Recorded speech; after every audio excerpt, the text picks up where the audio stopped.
V tej podobi svetega Janeza Krstnika srečamo preroka v puščavi.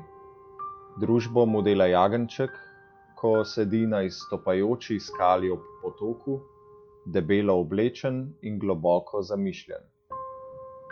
Čeprav je znan po svojem ognjevitem zanosu, tu vidimo drugačno plat svetega Janeza. Tu je zazrt vase, molitven, meditativen. Ta prizor spominja na Kristusov čas v puščavi. Čas molitve, preizkušnje in skušnjave, ki ga je doživel takoj po srečanju s svetim Janezom pri Jordanu. Ali je mogoče, da je Janez pripravljal pot za Gospodovo lastno preizkušnjo v puščavi?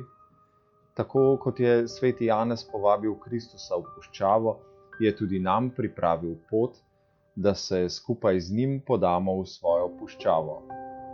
V puščavi našega življenja smo žejni Božje milosti.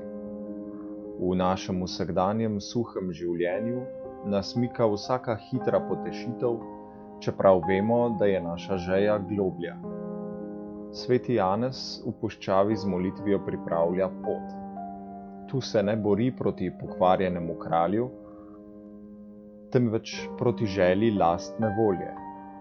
Preden začne oznanjati pisanje in pozivati k pravičnosti, moli in razmišlja o svoji popolni odvisnosti od Boga. Tudi sredi tega duhovnega boja ugotovi, da ga Božja milost že nosi. Sedi ob potoku, ki mu daje življenje, jagnje pa se zlekne v njegovo bližino, oba simbola, ki mu dokazujeta Božjo navzočnost. V teh adventnih dneh doživljamo že in še ne.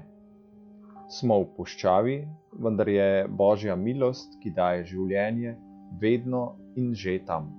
Hkrati pa še vedno pričakujemo polnost slave, dokončno potešitev naše žeje.